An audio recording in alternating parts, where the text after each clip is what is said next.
Olá, sejam muito bem-vindos a mais uma análise detalhada. Hoje a gente vai mergulhar de cabeça num mistério médico simplesmente fascinante.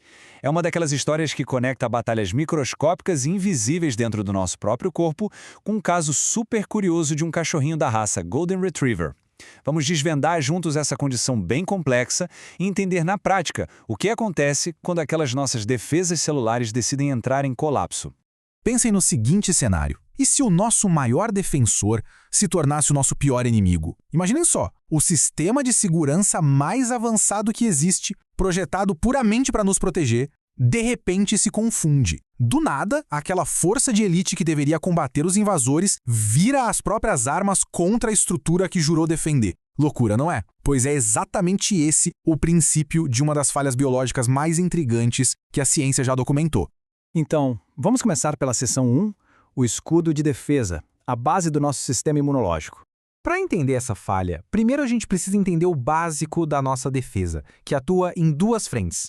De um lado, temos a imunidade inata. Pensem nela como o sistema de alarme de resposta rápida da nossa casa. É automática, está lá desde que a gente nasce, pronta para barrar qualquer ameaça genérica. Do outro lado, temos a imunidade adaptativa, e aqui a coisa fica mais elaborada porque essa é a nossa força-tarefa de elite. Ela literalmente aprende, se adapta com o tempo e fabrica armas super especializadas para alvos bem específicos, tudo com base no que já enfrentamos antes. É um sistema brilhante, de verdade, mas que exige um equilíbrio perfeito para funcionar. E no meio desse sistema, temos umas estruturas fascinantes em forma de Y. Esses são os famosos anticorpos, ou imunoglobulinas. Os nossos linfócitos B, que são células super especializadas do sangue, funcionam como fábricas produzindo essas proteínas sem parar. A missão delas é uma só: caçar e neutralizar invasores, tipo vírus e bactérias, com uma precisão quase milimétrica. Numa biologia normal e saudável, eles são os verdadeiros heróis invisíveis que garantem a nossa sobrevivência dia após dia. Mas e quando as coisas dão errado? Chegamos à seção 2, quando o sistema falha. O ponto de virada autoimune.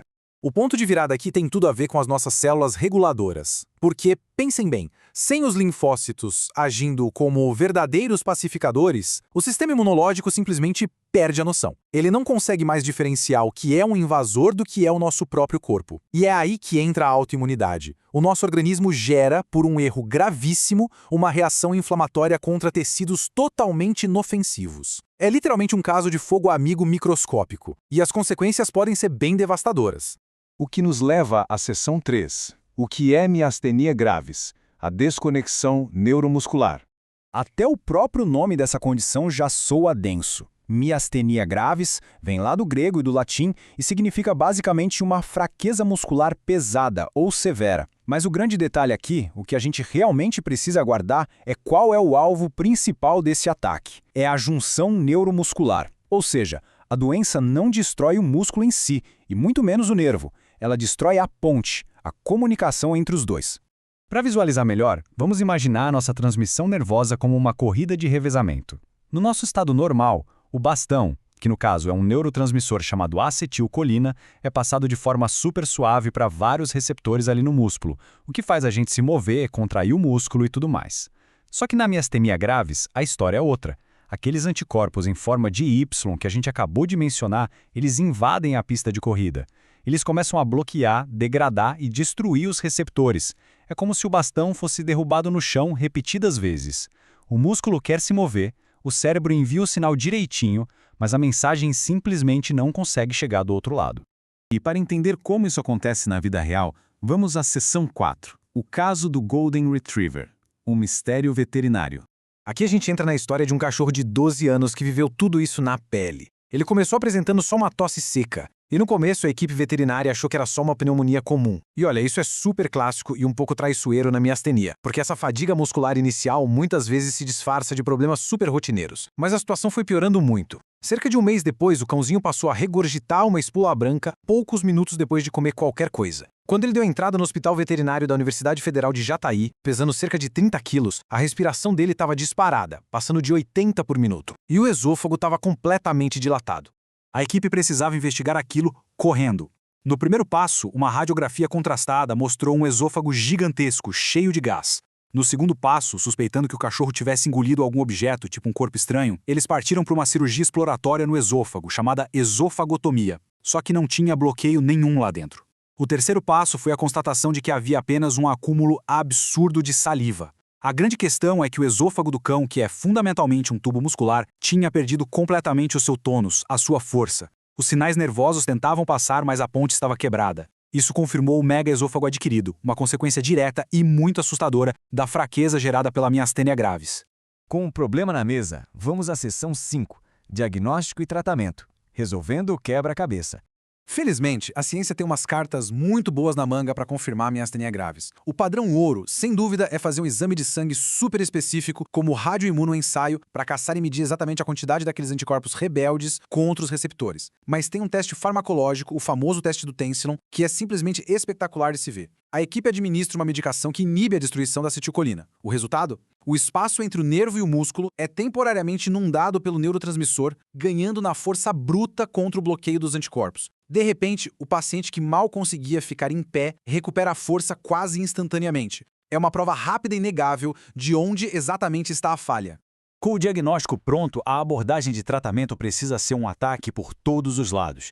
A gente usa medicamentos inibidores a longo prazo para manter o nível de acetilcolina bem alto e também entra com imunossupressores como os corticosteroides para literalmente desligar a produção dos anticorpos desonestos. Em casos de crises muito extremas, rola até de filtrar o sangue através de uma plasmaférese. Mas sabe o que é mais incrível nesse caso do Golden Retriever?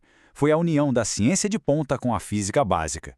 Como os músculos do esôfago dele não funcionavam mais, a única maneira da comida chegar ao estômago sem ir parar no pulmão era usando o manejo alimentar postural. Basicamente, era preciso alimentar o cãozinho na posição bípede, de pé, e manter ele assim por uns 15 minutos depois de comer, deixando a gravidade fazer o trabalho pesado que os músculos paralisados já não conseguiam fazer.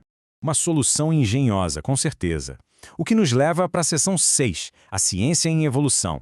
A busca por uma cura. E por falar em evolução, tem um fato histórico na pesquisa da miastenia que é de cair o queijo. O grande salto na ciência não veio de testes em cães ou humanos logo de cara. Acreditem se quiser, veio de um peixe elétrico. Lá em 1959, os pesquisadores descobriram que o órgão elétrico de uma raia marinha, a Torpedo californica, era uma fonte incrivelmente rica e pura de receptores de acetilcolina. Esse animal exótico do fundo do oceano entregou de bandeja as exatas chaves bioquímicas que a gente precisava para entender como esses receptores funcionavam nos mamíferos. A partir desse conhecimento molecular profundo, os cientistas conseguiram dar o próximo grande passo: recriar de forma muito precisa a doença em laboratório, utilizando os ratos-luz. Acompanhar a progressão neles é entender o roteiro da doença em 3 fases claríssimas. Na fase aguda, logo após o sistema imunológico ser ativado por esses receptores purificados, os ratinhos começam a apresentar uma fraqueza súbita e umas posturas corporais bem anormais ali pelo 7º dia. Depois vem a fase latente, que dura umas 2 semanas e funciona como uma calmaria. Mas aí chega a fase crônica, e o cenário se complica. A fraqueza se torna progressiva e severa, e os ratos perdem até 70% dos seus receptores, espelhando quase perfeitamente o declínio avassalador que acontece nas pessoas e nos cães. Os dados documentados mostram o quão genial e perfeito é esse modelo. Cada detalhezinho clínico, cada alteração eletrofisiológica e aspecto imunológico do rato com a doença experimental bate certinho com a manifestação na medicina humana.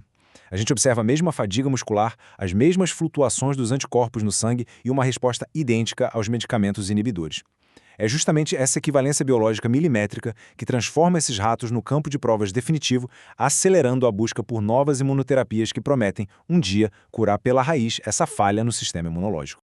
O que deixa a gente com uma reflexão bem profunda para encerrar a investigação de hoje. A gente viu de perto o pequeno erro microscópico que causa todo esse colapso. Acompanhamos o verdadeiro drama cirúrgico para salvar a vida daquele Golden Retriever e entendemos como o estudo em animais, de raias elétricas a pequenos ratos, está mudando a história da medicina. É absolutamente incrível pensar no nível de complexidade biológica que atua em nós agora mesmo, a cada segundo, só para a gente conseguir engolir a comida ou manter os olhos abertos.